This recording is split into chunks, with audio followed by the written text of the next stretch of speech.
խոսալը ժամանակստեղծ բան է ասում։ Եվ կհանեմ կշպրտեմ դուրս դահլիճից։ Կհանեմ հիմա կշպրտեմ դուրս դահլիճից։ Որովհետև դու կանգանում ես իր ելույթը Լևոն։ Հանգիստ նստի տեղը, հանգիստ նստի տեղը, հանգիստ նստի տեղը, մարդը կլիճացնում։ Հանգիստ։ Քո խոսքը ինձ հաճելի չէ, բայց նստի տեղը, նստի դուրս տեղից խոսակողին չես կարող անթողնել, տեղը նստի։ Հանգիստ, հանգիստ պարով Լևոն։ Հանգիստ, հանգիստ, հանգիստ։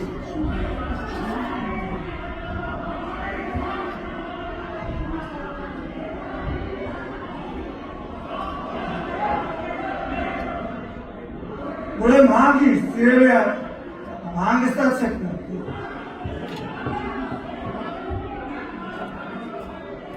Միակ հանգստացեք, Նարեկ ջան հանգիստ, Պարոն Երևոյան ձեր տեղը նստեք, Գանիկ Դանելյան ձեր տեղը նստեք, Լևոն Քոչարյան դուրս եկեք դահլիճից։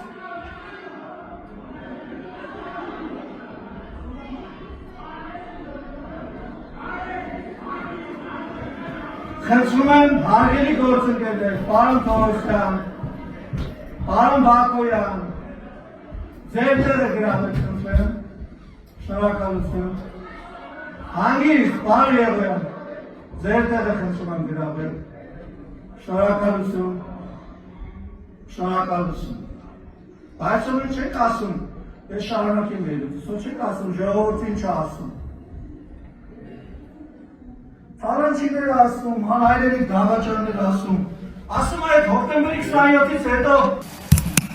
Սիրելի հայրենակիցներ, ուզում եմ անդրադառնալ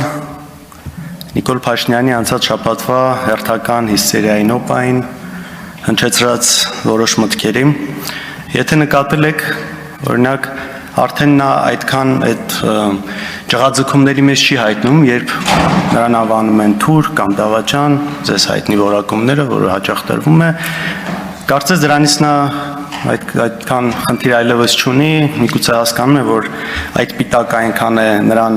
կպել, որ այստեղ անիմաստ է պայքարել է, բայց այդ կոռուպցիայի հարցը նրան բավական մտահոգում է եւ այստեղ երևի թե տեսնում է, որ դեռևս հնարավոր է ինչ-որ բան անել։ Ուրեմն ինչպես են որակում, երեք նայում է Սրբուհի Գալյանի հարցազրույցը, ասում է ընդդիմությունը սադրել է եւ եղել է սադրանքի պատասխան։ Իսկ սադրելը որն է, երբ որ ընդդիմադիր պատգամավորը հարց է բարձրացում, կոնկրետ հարց, որը պահանջում է պատասխան, ու այդ պատասխանը չի տրվում ու դրա տեղը այդ ինչ-որ այդ ներվային հիստերիկ շարժումներն են լինում, որակումները, մեղադրանքները, սպառնալիքները։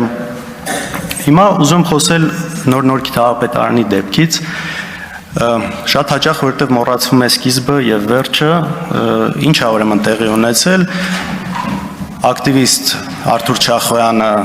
խնդիր է տեսել մանկապարտեզի շինարարության հետ կապված, ծախսված գումարների, մսխումների հետ կապված, դրա մասին հարց է բարձրացնում, հետո հետևում է թաղապետի զանգը, սեռական բնույթի հայհոյանքները, որին ի պատասխան Արթուրը եւ Մեսրոպ Մանուկյան Երևանի ընդդիմադիր իրավականության անդամը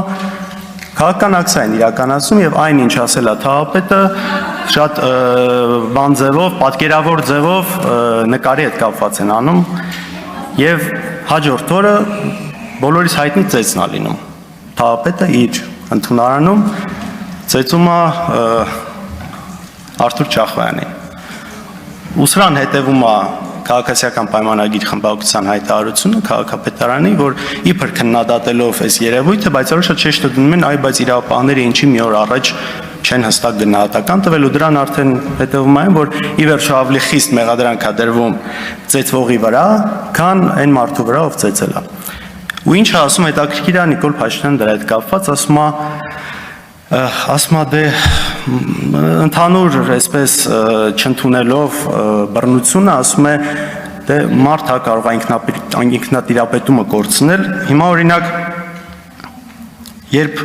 Արմեն Գրիգորյանը անհաջող միտք է արտահայտել ժամանակին, դրա դիմաց չեն ասել, մարդը կարող է սխալ արտահայտվել, այլ տարել են կալանքի ու ի վերջո այդ մարդը մահացել է դատարանի դահլիճում։ Երբ օրինակ գիտնական Ղարիբ Բաբայանը բորբոքվել է ադրբեջանցիների հետ ադրբեջանական ակցիայից Հայաստանի Հանրապետության հրապարակում, չեն ասել մարդա տուն-տեղ կորցրած, ամեն ինչ կորցրած ու սխալ բան չի էլ ասում, այլ կալանքի միջնորդություն են ներկայացնում, անում են դատարան։ Երբ որ Վազգեն Սաղաթելյանն ու Նարեկ Սամսոնյանը եթերից խոսում են YouTube-յան ալիքով բավական բաց իշխանությունների մասին չեն ասում, մարդեն ի վերջո էլի սխալ բան երևի թե չեն ասում, այլ տանում են կալանքի մի հատ էլ sense դեմքը սեղմելով ասֆալտին այդ ձևերով։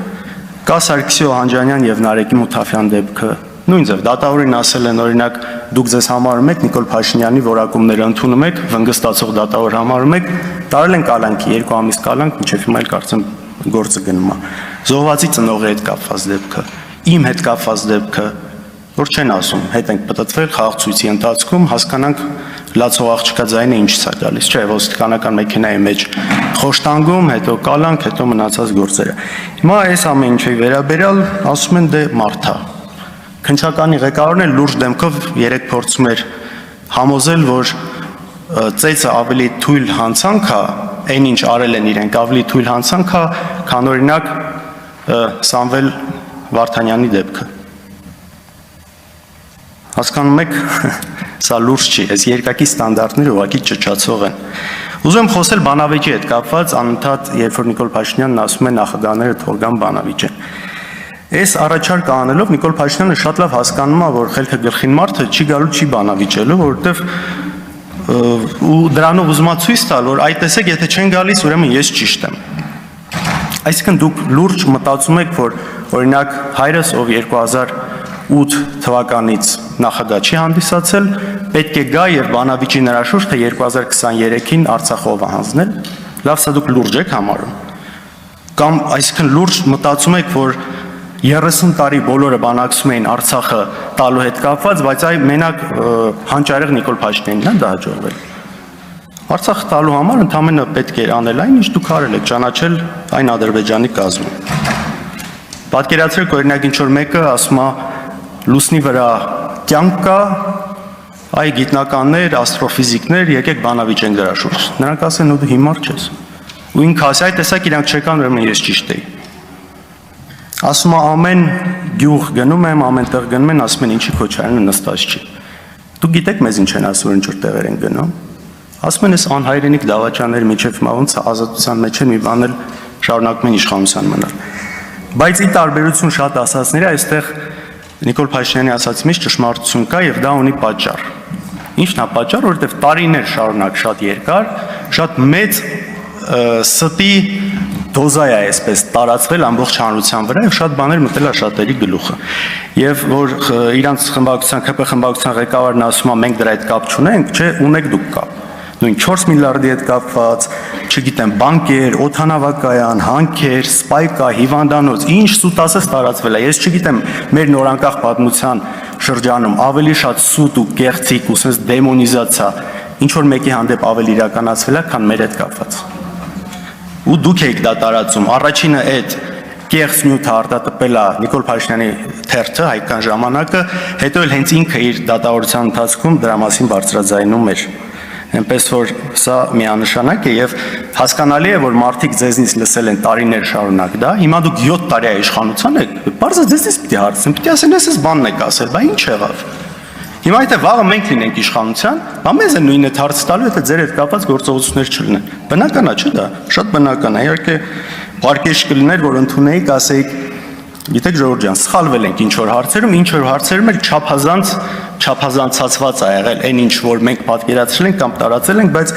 ձեզնից բարգեշտություննակալը երևի միամիտություն կլինի։ Անընդհատ կրկնվում է ապօրինի գույքի հետ կապված այն հայցը, որը մեր հետ կապված մուտք արվել դատարան 2 տարի առաջ։ Ժողովուրդ, ուզում եք ամեն անգամ կրկնեք սկզբից մինչև վերջ, վերջից սկիզբ, թվերը տարբեր ձևերով, դրանից էությունը չի փոխվում։ Այն ինչ դուք տարիներով մարդկանց ներարկել եք, առնվազն 50-ից 100 անգամ ավելի քիչ է, քան ինչ փաստացի կա։ Իսկ փաստացի կա այն, ինչը մենք միշտ ասել ենք, խոսել ենք, մեր անունով ա եղել, ոչ մի հանցավոր ճանապարհով ձեռք բերված որևէ գույք չկա եւ չկա գեթ մեկ լումա, որի օրինական բացատրությունը մենք չունենք։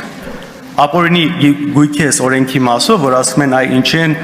վիճարկել ՍԴ-ում։ կա լուրջ խնդիրներ եւ ՍԴ-ի որոշումը դրա մասին է խոսում, ինչքան էլ չեք ուզում ընդունել, իհարկե ձեր այդ բռնազավթած ՍԴ-ն է, բայց նույնիսկ իրենք չեն կարողացել այս մասով ինչ որ բաներ կա շրջանցել։ Օրինակի համար ասեմ, որ կան ընկերություններ, որ ասում են մարդ 7000 մեր գործով չէ, ընդհանրապես 7500 դրամ օրինակ չի ունեցել ՍՊ-ում ՍՊ բացելու համար։ Ու հետեւաբար այն ինչ աշխատել այդ ընկերությունը համարում են ապօրինի։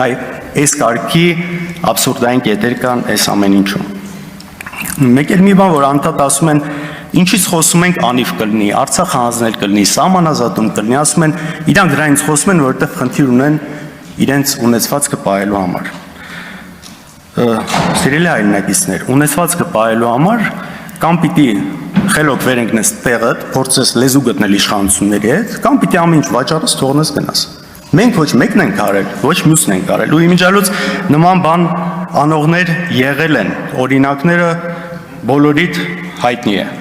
Մենք դա չենք արել, մեր խնդիրը դա չէ, առնվազն մինչև 23 թվականի ամառը կարող ենք այդ ամեն ինչը անել, մինչև այս գործերը լինելու։ Հիմա նաև ուզում եմ անդրադառնալ այն մեղադրանքներին եւ վիրավորանքներին, որոնք հնչեց Նիկոլ Փաշինյանի կողմից, երբ որ իմ ընդդիմադիր գործընկերներին նայելով ասում է համբալներ։ Հիմա հաջորդ օրը ինքը գնաց Մոսկվա, եթե չեմ սխալվում, ինձ հետաքրքիր է դուք ինքը նայել եք այդ տեսանյութերը։ Հիմա ով է համբալ էլի։ Կամ Ալեն Սիմոնյանը, որ իմ կին գործընկերոջը ասում է դուրս կշպրտեմ դահլիճից։ Ալեն Սիմոնյանը թող իմանա, երբ որ ու ուշադիր լինի, երբ որ իրան դուրս շպրտեմ այնտեղից, բարձր անստած շատ ցավոտ ալնելու։ Արտահերթ հանդես կգամ ես։